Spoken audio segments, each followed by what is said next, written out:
एक सेठानी थी, उसके नगर में एक मुनि का आगमन हुआ। वह उनकी वंदना को गई, प्रणाम किया, सेठ भी गया, श्रावक लोग दर्शन को गए, सब दर्शन करके चले गए, सेठ भी चला गया, सेठानी बैठी रही। मुनि ने कहा सब चले गए, सेठानी तुम भी जाओ। बोले गुरुदेव एक जिज्ञासा लेकर आई हूं। क्या है? मेरे मन में एक दुविधा है। क्या दुविधा है? मेरे मन में एक दर्द है, मेरे मन में एक पीड़ा है, मैं दुखी हूं महाराज। महाराज ने कहा नगर सेठानी दुखी? गरीब दुखी हो तो चल जाए, तू क्यों दुखी है? दौलत नहीं है? बोले अपार दौलत है। तो फिर क्यों दुखी है? महल बहुत बड़ा है, नगर सेठानी है, जितना पैसा मेरे पास उतना नगर में किसी के पास नहीं है। फिर दुखी क्यों है तो सेठानी? बोले एक दुख मुझे चुभता है, बहुत ज्यादा पीड़ा देता है, दर्द देता है। बोले क्या दुख है तुझे? बोले बरसों बीत गए, निसंतान हूं, मुझे संतान सुख नहीं है महाराज, क्या वो मुझे प्राप्त होगा? मुनि ने कहा अवश्य होगा। इतना सुना कि कानों में जैसे अमृत घुल गया हो, रोम रोम रोमांचित हो गया। झूठे ना होए मुनि के बैना। मुनि ने कह दिया इसका मतलब होगा या नहीं होगा। सेठानी जैन थी, उसने कहा गुरुदेव क्या बोल रहे हैं आप? बोले अवश्य पुत्र होगा तुझे। पुत्र होगा मुझे?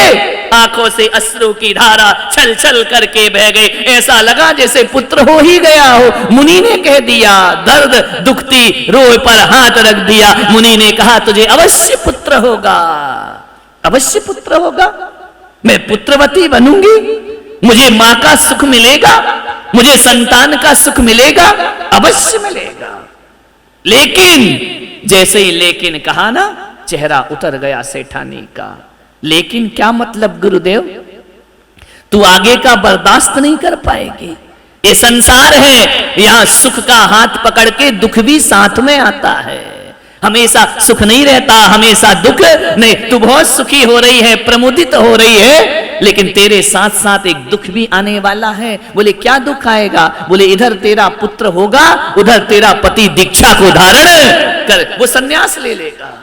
पति सन्यास, पति जाए और पुत्र हो, किसे चुनोगी आप? पति को या पुत्र को? जीवन भर की अभिप्सा है कि मां बनूं, मां बनूं, मां बनूं। मां बनने का समय आया, पति का वियोग, वो दीक्षा धारण कर लेगा। नियति को कोई नहीं रोक सकता है। क्या कहती सेठानी कि मुझे मां नहीं बनना है? क्या कहती कि मेरे पति को दीक्षा नहीं लेने दो? दुविधा में फंस गई। नियति विधिना तेरे लेख किसी से कहे न जा, जो होना है सो। सेठानी तू चिंता मत कर, तू कुछ भी नियति में फेर बदल नहीं कर सकती। जो होना है वह होकर ही। अब तू कहे कि पुत्र नहीं चाहिए तो ऐसा भी नहीं होगा, पुत्र तो तुझे होगा। और यहां पुत्र हुआ और वहां पति दीक्षा को धारण कर ले। दुविधा में फंस गई सेठानी। वरदान मिला या अभिशाप मिला, कुछ समझ ही नहीं पाई। खुशी लेकर के जाऊं या दुख लेकर के जाऊं? घर जा रही है अनमने मन से, और एक दिन सेठानी गर्भवती हो गई। मालूम है? गूढ़ गर्भ हुआ। गूढ़ गर्भ जानते हो?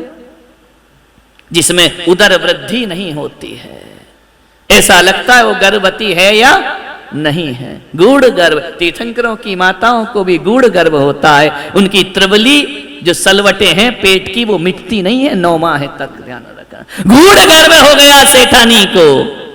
सेठ को पता ही नहीं। सेठानी ने कहा कि बताया कि ये गया, क्या करूं?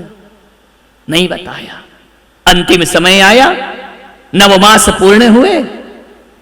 सेठानी ने कहा मेरा स्वास्थ्य सही नहीं है सेठ जी, मैं कुछ दिन किसी से मिलना नहीं चाहती हूं, मैं आराम करना चाहती हूं। सेठ बहुत चाहता था। उसने कहा कोई बात नहीं, नीचे जो तलघर है ना, उसमें तेरी व्यवस्था करा देता हूं। 1 महीने तलघर के अंदर रही। सेठ से कहा मैं किसी से मिलना नहीं चाहती हूं। सेठानी तो दिन गिन रही थी ना कि संतान होगी, पति को पता नहीं चलेगा, ध्यान रखना। कहां तक छुपोगे? सेठानी ने 9 महीने बाद बच्चे को जन्म दे दिया। उस तलघर के अंदर सेठ कहीं से बाहर से आ रहा था व्यापार करके, घोड़े पर बैठा है, क्या देखता है तालाब के किनारे से निकला दासी रुधिर के वस्त्र धो रही है, रक्त वस्त्र धो रही। सेठ ने कहा, दासी ये तो मेरे घर की दासी है, ये कर क्या रही है, क्या हुआ है ये? मालूम है क्या कहा उस दासी ने कि सेठ जी क्षमा करना, तुम पुत्रवान हो चुके हो, तुम्हारे घर में पुत्र का जन्म हुआ है, बेटे का। दासी तो खुश थी कि सेठ इनाम देगा, सेठ बड़ा खुश होगा, बधाई देगा, तुम्हारे यहाँ पुत्र हुआ है सेठ जी, बरसों की इच्छाएं पूर्ण हुई। सेठ ने कहा, पुत्र हुआ मेरे घर में और मुझे ही पता नहीं, मेरी पत्नी ने मुझे नहीं बताया कि मैं गर्भवती हूं। बोले सेठानी को हुआ ना? बोले हाँ। ऐसे कैसे हो गया? बोले सेठ जी गूढ़ गर्भ था उनको और उनको पुत्र का जन्म हुआ है। सेठ ने कहा, धिक्कार ये संसार, जब मेरी ही पत्नी मुझसे छुपाती है, ये स्वार्थ का संसार है। सेठ ने कहा, अब मुझे घर में रहने की जरूरत, इतनी सी बात में सेठ ने कहा अब सन्यास के मार्ग पे बढ़ना चाहिए। मेरी पत्नी मुझसे छुपा रही है, जिसके लिए मैंने सब कुछ किया, पूरा जीवन लगाया, इतनी स्वार्थी निकली कि मुझे नहीं बताया। दासी को पता है कि पुत्र हुआ है और मुझे नहीं पता, मुझे बताया ही नहीं। अब पुत्र खिलौना थोड़ी है कि बाजार से ले आई एक दिन में और हो गया। 9 महीने में इसने मुझे कितना छल किया, इस पगली ने कितना छल किया। 1 महीने अंदर रही नीचे, मुझे बताया नहीं कि हम संतान को जन्म देने वाले हैं। सेठ घर गया और जाकर के सेठानी से बोला, लाओ ये सारी संपदा पुत्र के नाम करता हूं और मैं यहां से विदा लेता हूं। चले गए सेठ परम दिगंबर दीक्षा धारण किए, जाकर के सन्यास ले। नियति को कौन बदल सकता है? जो होना है वो होकर रहता है। सेठानी बिलख रही है पति के वियोग में। वैद्य बुलाए, ज्योतिषी बुलाए, ज्योतिषियों से कहा मेरे बच्चे का भविष्य देखो। बोले सेठानी जिस दिन तेरे बच्चे को पता चल गया कि संसार नश्वर है, उस दिन ये भी दीक्षा धारण कर लेगा। अरे सेठानी का मैं तो दोनों तरफ से लुट गई, पति भी गया और संसार के सुख ऐसे ही होते हैं। आज अच्छा होता है कल बुरा हो जाता है, आज सुख होता है कल दुख सामने आ जाता है। बड़े नाच गा के बेटे की शादी करते हो, बहू झगड़ालू आ जाती है, शादी का सारा सुख मिट्टी में मिल जाता है। संसार इसी का नाम है।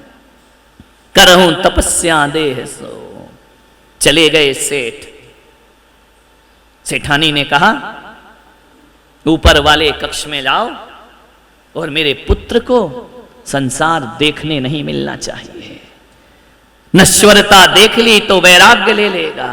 लाख उपाय करे, कोई लाख करे चतुराई, कर्म का लेख मिटे नारे भाई, कर्म का लेख मिटे नारे भाई।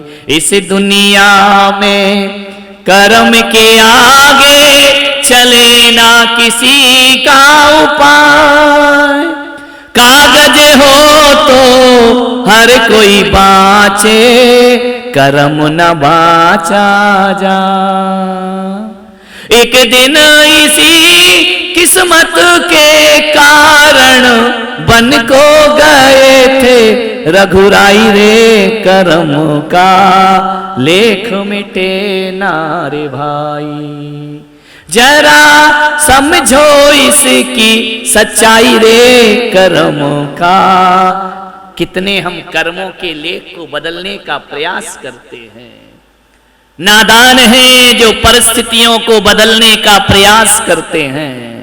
नहीं, जो होना है वह होकर ही रहेगा। बंद कर दिया कमरे में, मालूम इतना बड़ा हो गया पुत्र, जवान हो गया, दुनिया नहीं देख लेती। मोह ने बांध लिया बंधन में, कहीं नहीं जा सकता, तो अंदर ही रहेगा। मालूम है एक दिन वहां पर राजधानी में रत्न कंबल बेचने वाला आया। रत्नों के कंबल राजा को दिखाया, राजा ने कहा नहीं, मेरे पास प्रजा का धन है, मैं अपने सुख के लिए इतना महंगा कंबल नहीं खरीद सकता हूं। जाओ ले जाओ, हमें नहीं लेना है। जैसे ही राजधानी से लौटा, गांव में पहुंचा, नगर में सेठानी को दिखाया। सेठानी ने कहा रत्न कंबल इतना सुंदर। बोले हाँ मुझे दे दे। खरीद लिया सेठानी ने। मालूम है किस्मत कहां कहां ले जाती है। राजा ने ठुकराया, सेठ ने खरीद लिया, सेठानी ने खरीद लिया। बोले मेरा तो मेहनत का पैसा है, राजा का प्रजा का होगा, मैं तो खरीदूंगी। बहुत प्यार करती थी पुत्र को। मालूम है कंबल का क्या किया? कंबल लेकर के उसकी जूतियां बना दी, रत्नों की जूतियां बच्चे को पहना रही है। ओढ़ने के लिए नहीं लिया, क्योंकि उनका बोझ वो सहन ही नहीं कर सकता था। जूतियां बना दी। एक दिन जूती छत पर सूख रही थी, एक चील आई और जूती को उठा करके ले गई। वो मांस समझी कि मांस का टुकड़ा होगा। लाल जूती थी, मखमल की उठा करके ले गई, राजा के महल में छोड़ दिया। राजा ने कहा ये किसकी जूती है?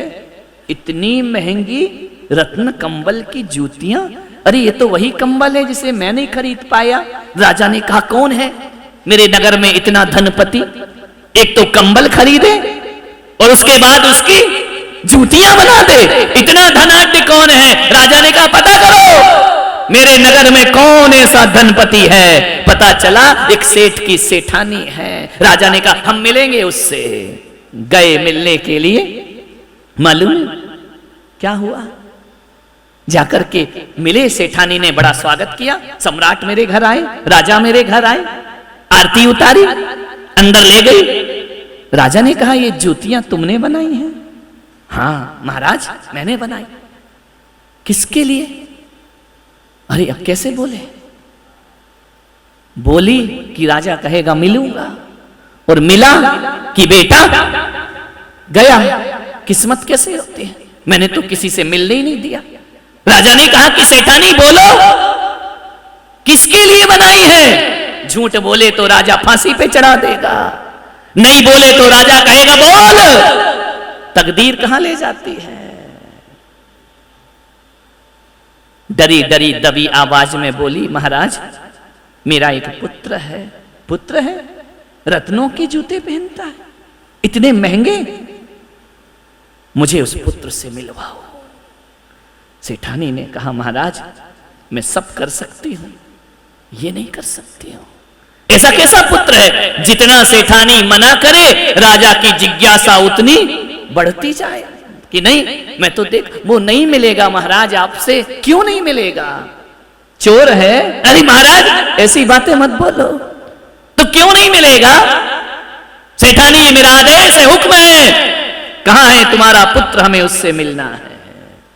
सेठानी क्या करती लाचार, ले गई ऊपर कक्ष में, आरती उतारी राज की, दरवाजा खोला, जगमगा रहा है कक्ष, झिलमिला रहा है।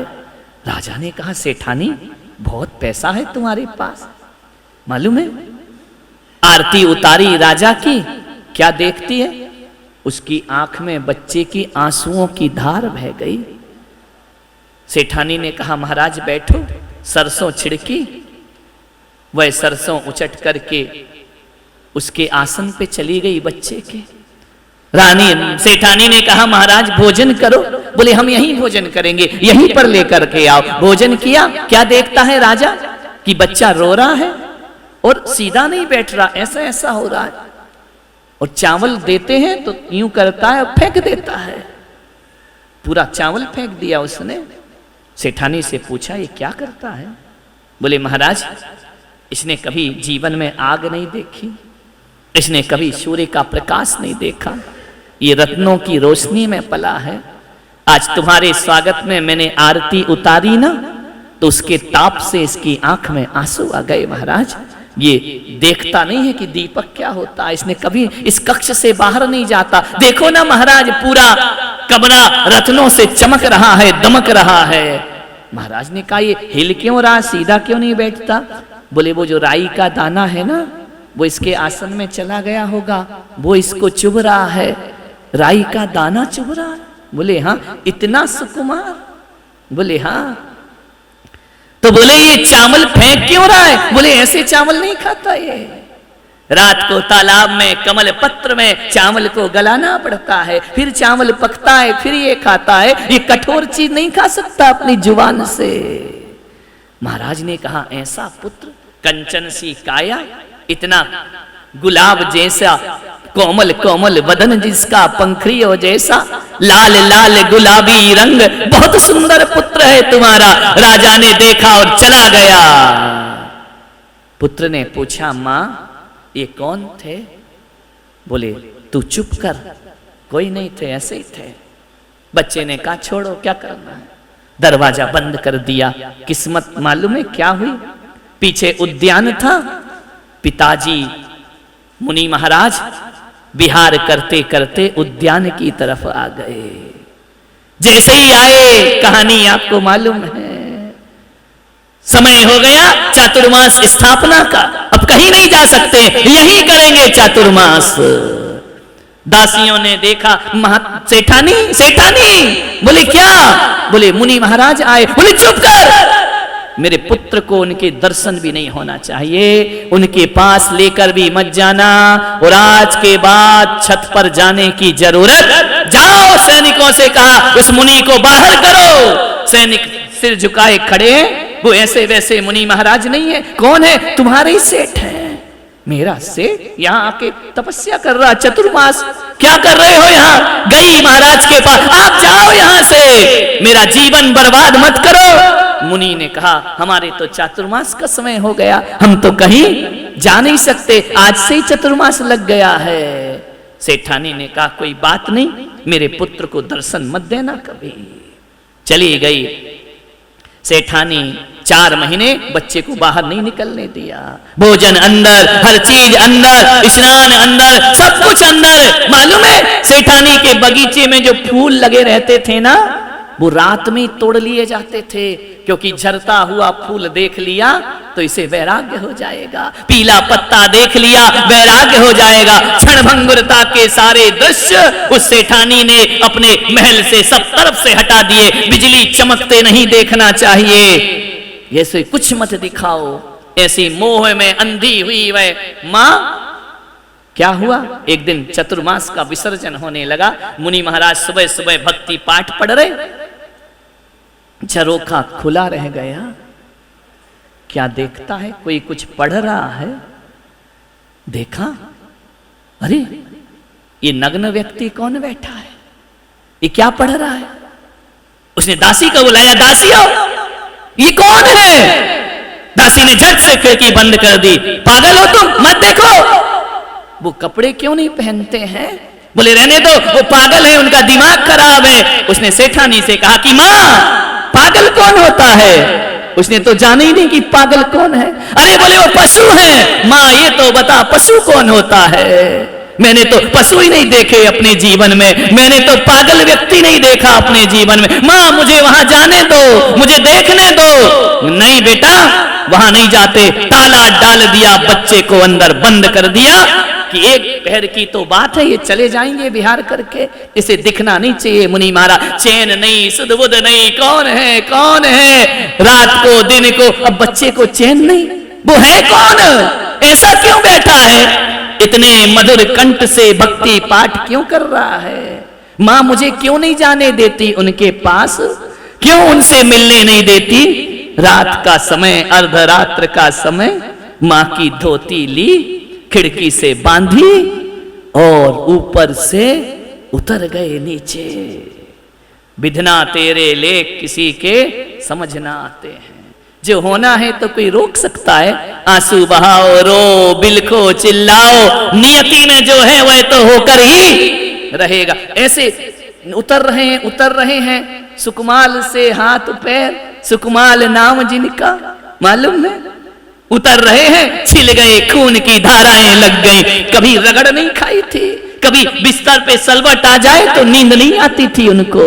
उतरते जा रहे, पैर छिल रहे, हाथ छिल रहे, खून की धार। मुझे जाना है उनके पास, मैं जाऊंगा, मुझे कोई नहीं रोक सकता है। रात को 12 बजे पहुंच गए मुनिराज के पास। एक एक पैर में खून के निशान बने हुए, छिल गए पैर साड़ी से, रक्त की धार बह रही है। गए मुनि के पास, मुनि ने देखा दोनों हाथों में रक्त और पैरों में रक्त। कौन हो तुम? मुझे नहीं मालूम मैं कौन हूं। क्या यहां क्यों आए हो? उन्होंने कहा कि मेरा मत पूछो, ये बताओ कि तुम कौन हो, तुम यहां क्यों बैठे हो? इतनी ठंडी के दिन, दिवाली के बाद ठिठुरती ठंड में तुम वस्त्र क्यों नहीं पहनते हो? मुनि ने कहा, बालक तू है कौन? बोले, मेरा परिचय मुझे नहीं मालूम, तुम अपना परिचय दो कि तुम कौन हो। बोले, मैं संत हूं, मैं मोक्ष की साधना कर रहा हूं, ये जन्म मरण से मुक्त होना चाहता हूं, मैं तपस्चरण कर रहा हूं। ऐसा करने से जन्म मरण से मुक्त हो जाते हैं? बोले, हाँ। बोले, फिर जन्म नहीं होता? बोले, नहीं होता है। संसार में बार बार आना जाना नहीं होता है, कर्मों का क्षय होता है, निर्वाण की प्राप्ति होती है। तो क्या मुझे भी निर्वाण हो सकता है? क्या जाने बालक, तू निर्वाण छोटा सा नहीं जानता तो बताओ ना गुरुदेव, मुझे समझाओ क्या होता है मोक्ष, मुझे समझाओ क्या होता है संसार, मुझे समझाओ संसार में क्यों नहीं रहना, मुझे समझाओ मोक्ष में क्या मिला करता है। प्रश्न पे प्रश्न की झड़ी लगा दी गुरु के सामने। देखा, चर्चा होते होते प्रातः काल होने लगा, ब्रह्म मुहूर्त। पूरे तत्व की बातें सीखकर उन्होंने कहा, महाराज अब मैं वापिस नहीं जाऊंगा, अब मैं तुम्हारे साथ ही चलूंगा। बोले, मेरे साथ? बोले, हाँ। बोले, मुझे भी मोक्ष जाना है, मुझे भी कल्याण करना है, मालूम है। और वह सुकमाल जिसे राई का दाना चुभता है, कठोर दिगंबर मुद्रा धारण करके खड़ा हो जाता है तपस्या में। धन्य हो गया मेरा जीवन। मां बिलख रही है। मां ने कहा, तुम इसे भी ले गए? पिता ने कहा, मैं नहीं जानता ये कौन है। बोले, तुम्हारा ही तो पुत्र है, सुकुमाल नाम है इसका। पुत्र भी मुनि महाराज हो गए। मां मोह में तड़प तड़प करके त्रियंच गति की पात्र बनती है। ध्यान रखना, सोचना है आपको। मान्यवर, मालूम है जिनको राई का दाना चुभता है वो केस लॉन्च करते हैं, जिनको एक बिस्तर की सलवट सहन नहीं होती वो कांटों पे चला करते हैं। ध्यान, कैसी है ये दिगंबर वेश, कैसी है ये दिगंबर तपश्चर्या, कैसा इसका लगाव, कैसा इसका आकर्षण। सब कुछ छोड़ दिया उसने।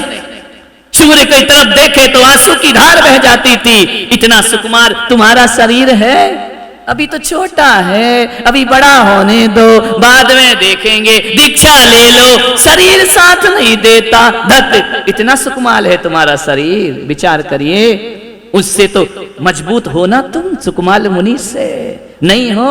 राई का दाना चुभता है, अरे रामलाल चटाई पे खर्राटे मार के सोता है, तुझे क्या राई का दाना चुभेगा? विचार करिए, सोचना है आपको, विचार करना है। उठाए नहीं उठता है सवेरे, कहता मुझ में ताकत नहीं है। सुकुमार मुनि महाराज, विचार करिए, ककड़ी पर पैर रख दें तो जुकाम हो जाता था उनको।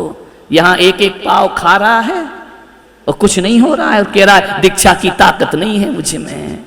विचार करिए, स्वप्न दशा से जागो चेतन, कहां पड़े सोते। ध्यान रखिए, सुकुमार मुनि दिगंबर वेश को धारण कर लिया करते हैं। एक बात याद रखना, किसकी ममता, किसका मोह, किसकी आज्ञा, किसकी बातें, कुछ नहीं। मां तड़पती रही, निजलोक हमारा वासा हो, शोकांत बने फिर हमको क्या। हम तो अपने लोक में चले, हम तो अपने निर्वाण धाम को चले। मां बिलख रही, बिलख ले तो क्या होता है। कितनी माताओं को रुलाया है, याद है? अतीत में देखो, पास्ट टेंस में कितने माँ बाप मिले होंगे अपने को, कितनों को रुलाया होगा। विचार करो, सेठानी झरझर आंसू बहा रही, पुत्र तू मुझे धोखा देकर जा रहा है, तू मुझे छोड़कर जा रहा है, मैं तेरे लिए जी हूं। पिता पुत्र दोनों ने धोखा दे दिया। मालूम है क्या बोले सुकुमार मुनि? मां, तेरे जैसी कितनी माताएं रुलाई हैं मेरे। अब मैं वचन देता हूं, अब किसी और मां को नहीं रुलाऊंगा, अब किसी मां की कोख में नहीं जाऊंगा। मुझे निर्वाण को प्राप्त करना है, मुझे मोक्ष में जाना है। कितनी पत्नियों को रुलाया, कितने बच्चों को रुलाया। ये पहला परिवार है क्या? अंतर में दृष्टि डालो, कितने परिवार बिछड़े होंगे। अनादि काल से इस जीव ने कितनों से नेह किया होगा, कितनों से मोह किया होगा, कितनों से लगाव किया होगा। कहाँ हैं वो पिछले माँ बाप? हैं? पता ठिकाना है उनका? कुछ नहीं है ना? तुम्हारे पुरखे चले गए, तुम्हारे बाप दादे गोदी में लेकर घूमते थे ना, मेरा पोता मेरा ब्याज। कोई एड्रेस दे गए तुमको कि बेटा मैं तुझे बहुत प्यार करता हूं, मर जाऊं तो इस पे मिस कॉल कर देना? दे करके गए हैं क्या? कोई पता ठिकाना है क्या? ढूंढो जाओ, कहां है पुरखे जो तुमको प्राण से प्यारे थे, जिनके बिना वो नहीं रहते थे, जिनके बिना तुम नहीं रहते थे। अब रह रहे हो ना, वो भी गए और हम भी आराम से। क्या व्यर्थ की बातें करना, पुरुषार्थहीनता की। बच्चों का क्या होगा, पत्नी का क्या होगा, इसका क्या होगा? पागल हो क्या? एक काल का गाल पर पड़ेगा ताल, सब रह जाएगा, ध्यान रखना। आंख मूंदते ही सब रिश्ते टूट जाते हैं, माँ बहन बच्चे बीबी छूट जाते हैं, ध्यान रखना। सुकमाल मुनि ने कहा कि नहीं, व्यर्थ है संसार, मुझे इसमें नहीं फंसना है। चले गए मुनि महाराज। जहां जहां चलते वहां वहां खून की धार बहती, ध्यान रखना। रक्त बह जाता, रक्त रंजित हो जाती वो भूमि।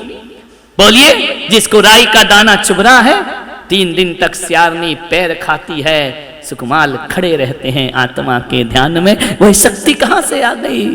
कहां से आ गया ये सामर्थ्य? कहां से आ गई ये ताकत कि स्यालनी खा रही है, वो ध्यान में बैठे हैं, ध्यान रखना। सोचो, क्या ताकत नहीं है तुम में? सुकमाल से तो ज्यादा होगी ना। बोलिए, है या नहीं? तो फिर आओ।